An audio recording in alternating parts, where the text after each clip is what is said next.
Привет, дорогие друзья! Я уверен, что это видео будет вам крайне интересно. Смотрите, я утверждаю, что офис президента Зеленского сейчас проводит спецоперацию и, используя группу влияния, которая работает в Российской Федерации, а также некоторых людей, которые, может быть, не задумываются, может быть, не знают, я надеюсь, не понимают, что происходит и в чем они участвуют, собирается завести в Верховную Раду Украины новую партию, оппозиционную, но, конечно же, полностью подконтрольную действующей власти. И когда будут выборы, тогда эта партия соберет электорат от тех партий, которые запрещены, соберет бывший электорат ОПЗЖ и зайдет, но это будет галимый троянский конь. И сейчас этот троянский конь успешно уже заехал в Российскую Федерацию, потому что первый зам постпреда ООН, Российской Федерации при ООН, уже озвучил фамилию одного из хедлайнеров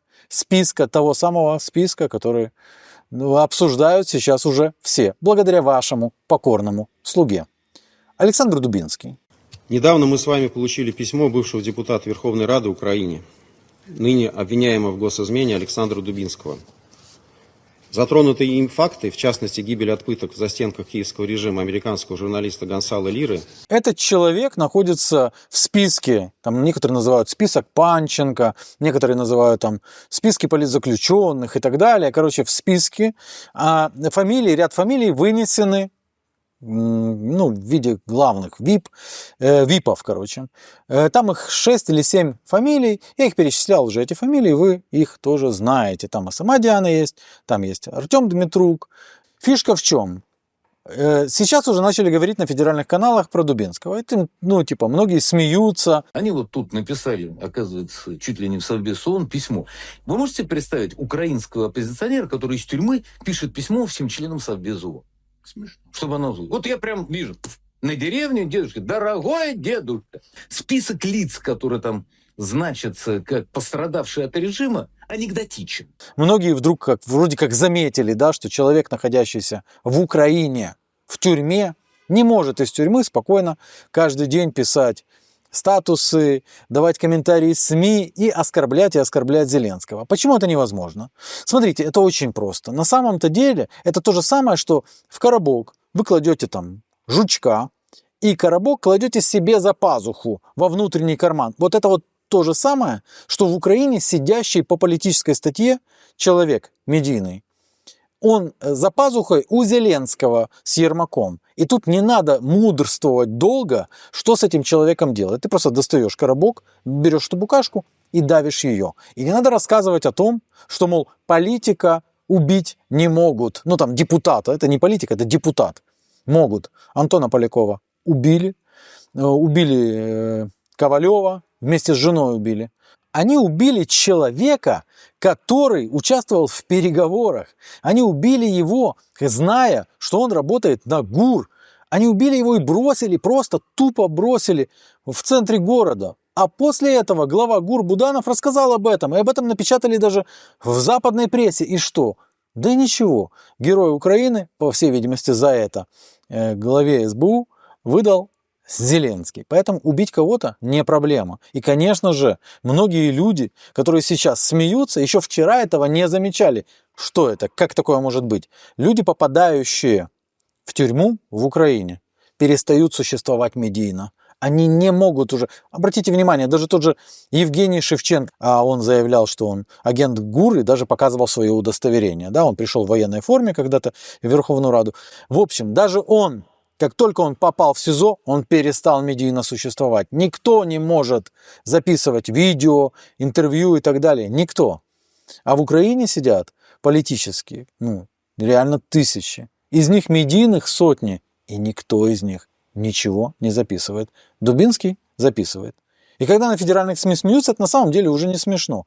Понятное дело, что если смотреть по его заявлениях, то вообще непонятно, каким образом представитель МИД Российской Федерации Полянский вообще мог озвучить такую фамилию. Как она попала в списки, которые пиарит ТАСС, как этот человек может цитироваться такими информагентствами, как там РИА и так далее. Ну, то есть там человеконенавистнические вещи, но при этом даже эти вещи, может быть, можно было бы понять. Может быть, можно было бы понять, да? Я не понимаю, но может быть. Ну, знаете, там человек, ну, вот просто украинец, да, и вот война, и он поэтому там всех направо-налево убивать, мешки с трупами и так далее. Но там есть нюансы. Этот же человек жестко выступал против любых мирных соглашений. Возможно, представители МИД не знают об этом, да, ну так я вот рассказываю.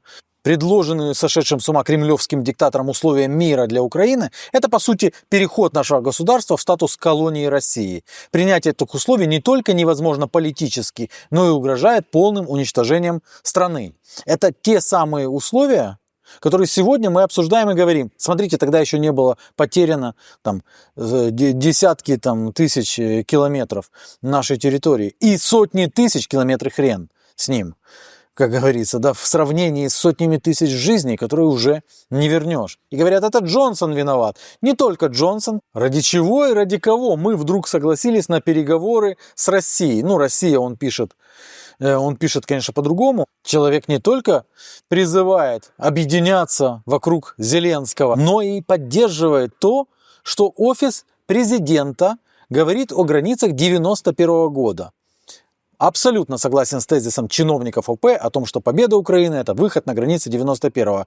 И если я правильно понимаю, никто не рискнет потащить через парламент мирное соглашение с какими-либо территориальными уступками. Потому что если кто-то попробует такое протащить или подписать, ему лучше сразу застрелиться. Этот человек, который сегодня внесен в список политзаключенных, выступал против любых мирных инициатив, кроме инициативы Зеленского, конечно же. Мирные инициативы Китая плохие. У него есть пару пунктиков, на которые, по всей видимости, те российские лоббисты вот этого проекта, ну, просто не обратили внимания или, может быть, знали, но думали, да кто заметит, да? Пара пунктиков было про обстрел Москвы, к примеру, и Питера. Ну, тут просто он был повернут на том, что необходимо вот ракеты стрелять, поэтому братский, ну, вы видите определение, народу, надо по ним стрелять, надо стрелять по Москве, надо стрелять по Питеру, надо, чтобы доставало туда оружие, надо стрелять, переносить боевые действия на территорию России. Владимир Александрович, пожалуйста, перенесите, давно пора, и не только в Белгороде, это уже, кстати, май 23-го года. Это уже май 23-го. Тут нельзя сказать, что это был там какой-то шок, может быть, от первоначального там понимания, осознания, что произошло вторжение. Нет, это уже не шок, это уже обдуманные вещи. Человек расписывает о том, как необходимо обстреливать Российскую Федерацию. Еще раз говорю, удары по Москве продлят войну, но приблизят нашу победу. Почему необходимо стрелять по Москве? Ракеты. Необходимо стрелять. То есть сказать о том, что этот человек, возможно, находился в оппозиции Зеленскому и требовал при этом каких-то мирных соглашений, может быть, или какого-нибудь попытки урегулировать эту ситуацию каким-то мирным путем. Этого сказать, конечно, нельзя. Да и был ли он в оппозиции к Зеленскому? Этот человек призывал объединяться вокруг Зеленского. Потом разберемся, говорил он, необходимо объединиться вокруг Владимира Александровича Зеленского. Когда же этот человек стал оппозицией? Чуть позже объясню. И тут рассказ не об этом человеке, не об этой пешке Банковой, а о том, как иногда люди, не задумываясь, ведутся на проекты, которые читаются. Здесь просто глумление над мертвыми русскими солдатами и так далее. В феврале 23-го Дубинский сообщает о том, что вместе с трухой они передают мавики какому-то подразделению. Позже, в одном из своих видео, он гордился тем, что именно, может быть, приврал, что именно этим мавиком был убит российский солдат, который на коленях молил его не убивать. Было такое видео, Мне оно очень не понравилось, да. Но, тем не менее, Дубинский говорит, вот, молился, а мы его типа хлопнули. Это якобы моим мавиком. Смотрите, еще раз говорю. Если это просто украинец для украинцев, ну, типа, ну, можно понять, да, там, какой-то накал там и все такое. Человеконенавистнические вещи, ну, можно понять, да. Но, когда это внезапно, этот продукт внезапно уже вносится россиянами, причем на уровне ООН, и причем на уровне федеральных СМИ, тут, конечно, есть вопросы. И, ну, федеральным СМИ он, кстати, вот привет передает агентству РИА, к примеру, и называет их полезными идиотами, которые подтверждают то, что россияне наделали в Буче. Для понимания, РИА упоминала этого гражданина 1852 раза. 1852 раза. Иногда цитаты Дубинского, ну это же, конечно, мы же понимаем, что это не просто так. Такие вещи лоббируются, это вещи специально делаются. Упоминания Дубинского происходили по 5-10 раз на день. Там было 2 чемпионских дня по 10, но вот так вообще по 3, по 2 упоминания. Причем говорит он вещи банальные, и говорит их якобы из СИЗО, из тюрьмы. Политически преследуемый из тюрьмы заявляет оскорбительные вещи для Зеленского. Это печатают российские СМИ. И на следующий день он делает то же самое, и никто его за это не трогает. Вообще вы вдумайтесь, что это вот такие вещи, вроде бы как говорят Западу, смотрите, так в Украине, ну, нормально все. Там оппозиция у них сидит в тюрьме и при этом критикует последними словами Ермака и Зеленского. Вы представляете, не все так плохо. Нет, в украинских тюрьмах забивают до смерти, если вякнешь только. Если твои родные посмеют написать что-то. Родные боятся писать, потому что это сразу отобразится на сидельце. На этом не отображается ничего. Как это происходит? Я думаю, человек, которому Зеленский слушает, которого, да, там какой-нибудь Дима Литвин или сам Ермак, говорит, смотри, Вова, будет сидеть обезьянка вот эта, и она будет тебя оскорблять последними словами. Но так надо, потому что мы потом вот так вот сделаем и всех обманем. Потерпишь? Вова говорит, да без проблем. А и в марте 22 года этот оппозиционер призывал запретить все пророссийские партии. Все надо выбросить из политической системы. Он благодарил, по сути, Зеленского за то, что тот запрещал политические партии. Оппозиционер. Политически преследуемый.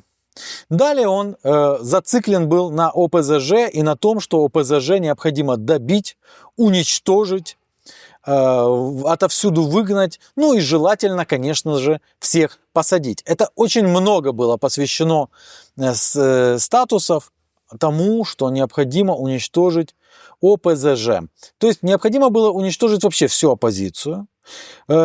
Дубинский также поддерживал лишение гражданства вот Медведчука, Козака, Деркача, Кузьмина. И типа, но это их амнистия по 111 статье. Нельзя их власти амнистировать по 111 статье. Это измена Родине, не расскажу, да? Политическая статья. Их надо же посадить по этой статье. Это самый настоящий стукач.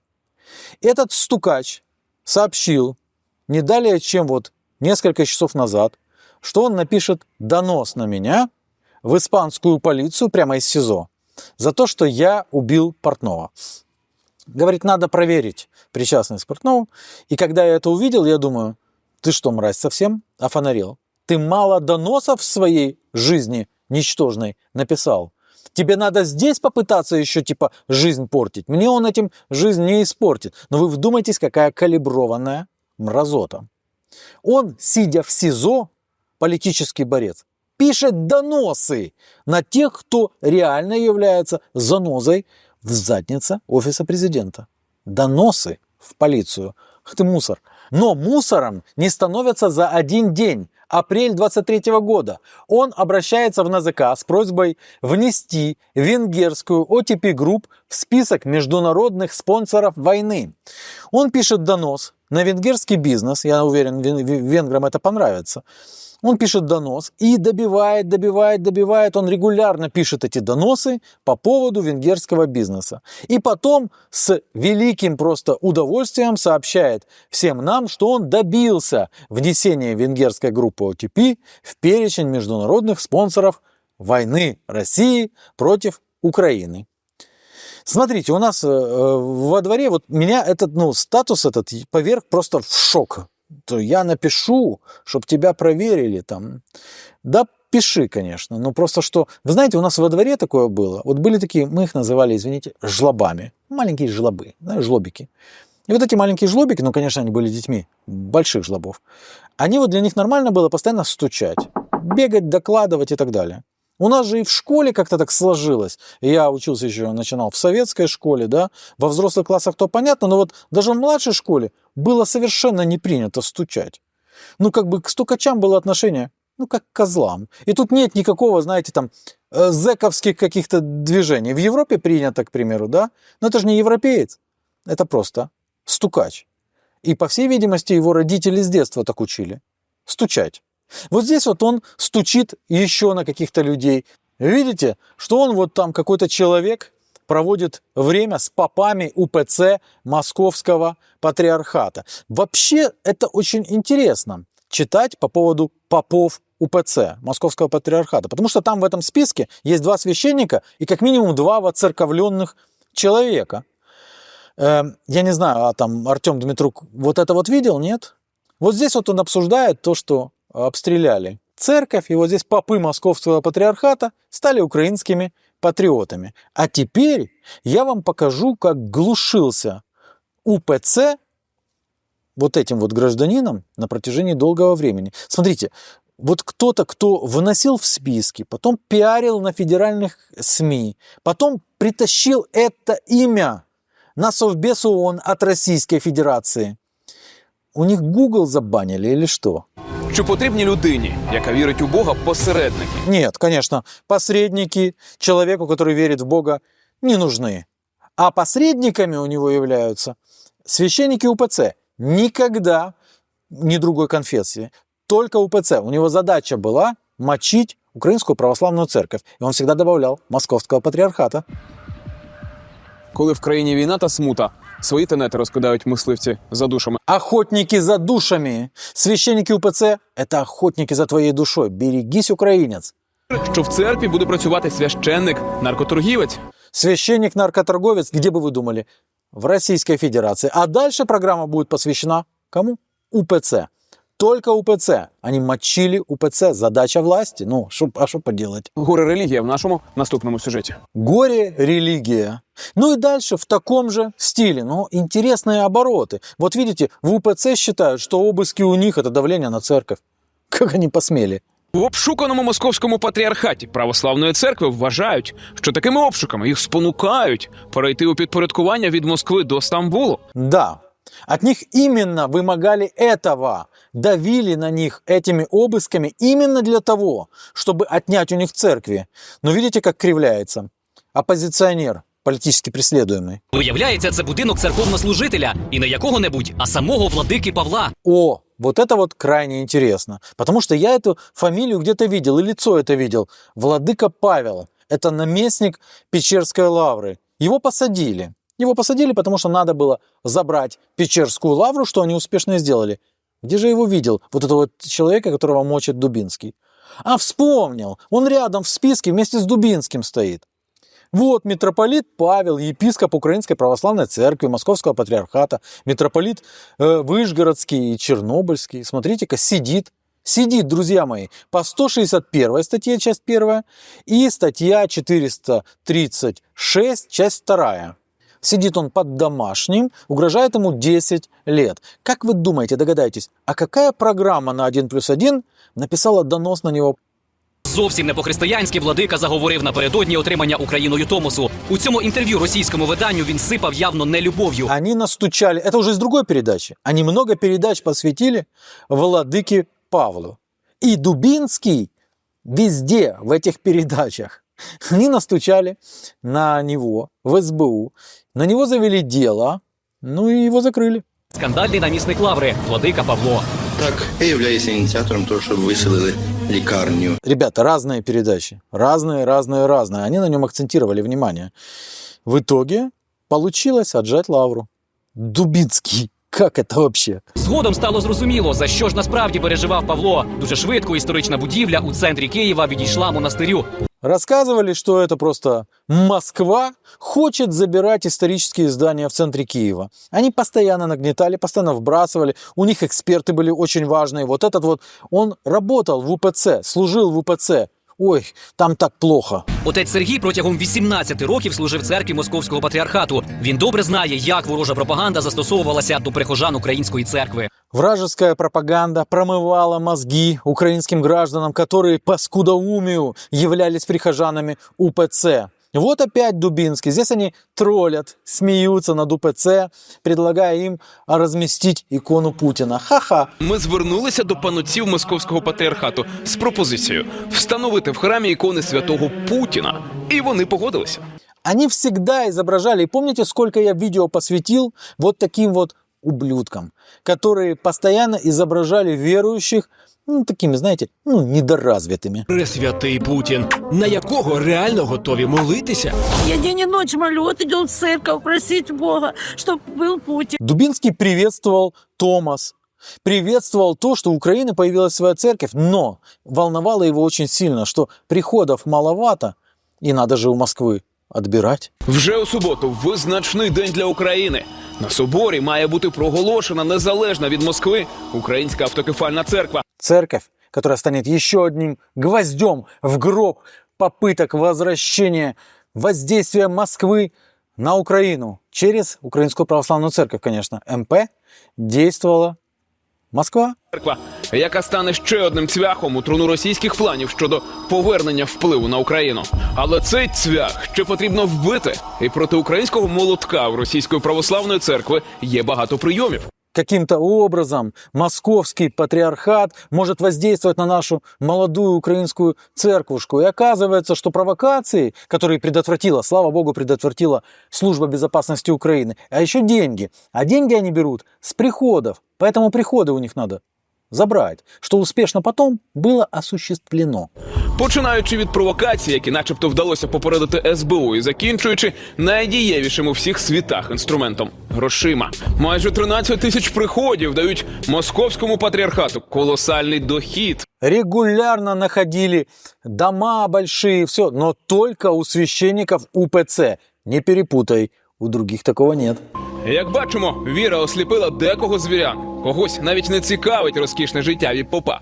Когось, але тільки не журналістів програми «Гроші». Слава великому Томосу! Слова «Томос», «автокефалія» та «остаточне прощавай» вивчили вже, напевно, усі. Имущество церквей. Алло, воцерковленные, которые есть в этом списке, и которые видят вот этого вот рядом, политически преследуемого. Вы знаете, кто был инициатором гонений на Украинскую православную церковь? Кто был инициатором? Кто разжигал, кто призывал забирать приходы у Української православної церкви? А? Що після створення Української православної церкви буде з церквами, які раніше належали Московському патріархату? Скільки грошей такі церкви відправляли у Москву, а також багато інших цікавих запитань. Смотрите, у новосозданной независимой церкви мало приходов, а вот у Московского патриархата много. Ну ви ж розумієте, що треба робити? Об'єднана православна церква України близько 6,5 тисяч. Монастирів у Московського теж більше. І найбільші святині Києво-Печерська та Почаївська лаври теж зараз під Москвою. Но после начала войны очень много вот этих приходов Московского патриархата переходят просто под Украинскую независимую церковь. Вы видели, как это происходит даже на Западной Украине. Со спортсменами, с оружием. Они просто тупо избивали священников, выбрасывали их и отбирали приходы. Это рейдерские захваты. Одна з найстаріших та, безперечно, найсвятіших церков України, Печерська лавра, згідно із рішенням влади, має перейти з-під контролю УПЦ МП. Ура! И это таки свершилось. Но дальше я замечаю одну странность, о которой не знал просто. Вы знаете, что в списке стоит Богуслаев. Богуслаев – это человек, ему 87 лет, он сейчас находится в тюрьме. Почему? Там тоже государственная измена, там сепаратизм и так далее, и экстремизм и все остальное. Да? Он возглавлял крупнейшее украинское предприятие Мотор Сич. Там колоссальные деньги, и я думаю, что он именно по этой причине и попал в список. Потому что, скорее всего, кто-то из его родственников выступает неким спонсором для части тех, кто вот это вот продвигает в Российской Федерации, да? Я не знаю, получил ли Дмитрий Полянский что-то от этого. Я думаю, нет. Я думаю, его использовали просто в темную. А он, не разобравшись, начал какие-то оскорбительные вещи замечать в адрес тех, кто вот эту вот странность заметил. Но вдруг я замечаю, короче, Богуслаев не является тоже никаким политическим оппонентом власти, потому что вы не найдете ни одного его заявления, которое бы он сказал против этой власти. Он не является оппозиционером, он не протестовал против этой власти, он ничего не делал, чтобы эта власть каким-то образом пострадала и так далее. Он туда попал только потому, что у него есть деньги. Именно его сын не так давно купил там огромное количество недвижимости в Монако, да, писали о том, что купил остров, и он находится в СИЗО. Кто же отправил Богуслаева туда?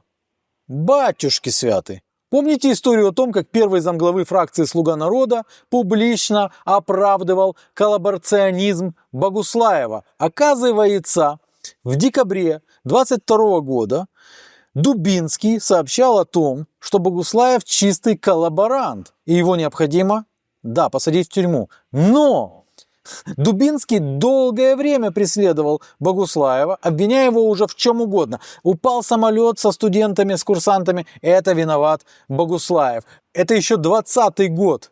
Видите? Просто дело в том, что за предприятие шла серьезная борьба. И предприятие нужно было забрать у потенциальных инвесторов китайских и передать типа кому-то другому. Но кто-то другой в итоге не захотел, китайцев отбили, и предприятие, короче.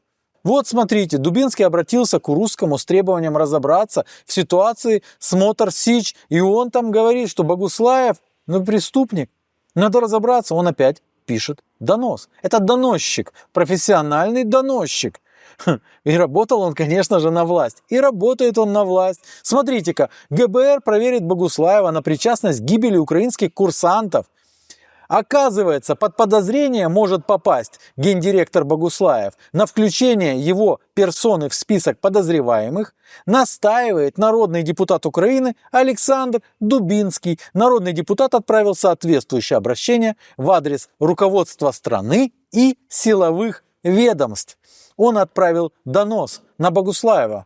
А вы его втулили в списке рядом с Богуслаевым. Вы – это составители списков. Те, кого использовали, или кого купили, или кому дали задачу это делать. Богуслаев сидит, но кто же его туда посадил?